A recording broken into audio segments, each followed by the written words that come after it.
Yeah, hi everyone, Mr. Markwick here. In today's video, I'm going to show you how to calculate an unknown angle inside a right angle triangle using trigonometry. The steps I'm going to run through are the same as what I've been using previously, with the exception of step 4, which is slightly different. But step 1 is the same: draw and label the triangle with hypotenuse, opposite and adjacent. So I'm going to go ahead and show you that with the first example here. So draw the right angle triangle. I have you to draw that freehand. Include all the measurements and information that it comes with. Once you've drawn it, it's important to label it. So remember, the hypotenuse is opposite the right angle. So in this case, I'm going to label hypotenuse over here. I actually do the adjacent next. The adjacent remember means joining, so it's going to join the right angle and angle of reference. So for me, that's the one down the bottom here. So that's my adjacent side, which means the last side there is my opposite side, but also it's opposite the angle of reference. Okay, so go ahead and label that with O.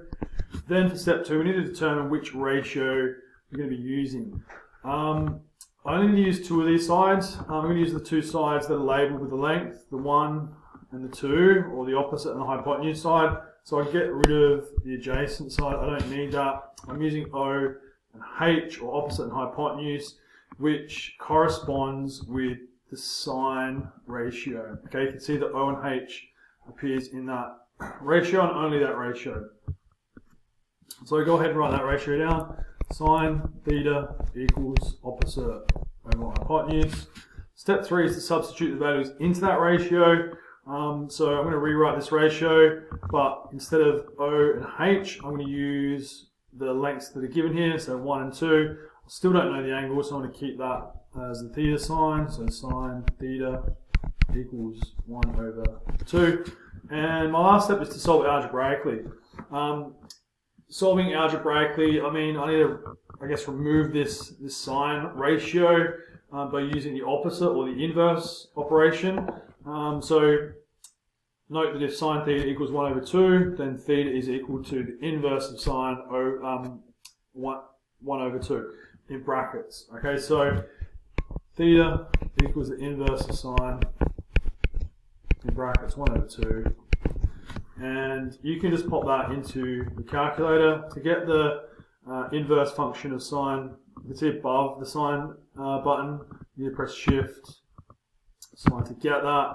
And then you can put in 1 over 2 or 1 divided by 2, that's fine. In this case, I would do 1 over 2 using the fraction and just move across to close that fraction completely, which equals 30 degrees. So the angle there in the first example is equal to 30 degrees. And that's it, simple as that, guys. I'm going to go through the second example, again using the same process. So first step is to go ahead and draw that triangle, including all the information that it gives you. The next part of that is to label the sides. I always start with the hypotenuse, which is opposite the right angle here. Okay, so my hypotenuse. The adjacent side I label next, and that's the one that joins the angle of reference, or the theta sign there, and the right angle, so that's my adjacent side. And the last one is the opposite. In this case, I'm dealing with the given lengths of 1.5 on the adjacent and 2.5 on the hypotenuse. So they're the 2 sides I'm going to be using. I don't need the opposite side. A and H, or adjacent and hypotenuse, correspond with the cosine ratio. Alright, so go ahead and write that ratio down. Cos theta equals A over H. It's important you get this the right way around, A over H, not H over A. Okay, your calculator in fact won't let you do it the other way around, but important that you are getting that the right way around. Then I'm going to go ahead and substitute the values in. So instead of A, I'm going to use 1.5, so cos theta equals 1.5 over, instead of hypotenuse or H, I'm going to use 2.5. And then I'm going to solve algebraically.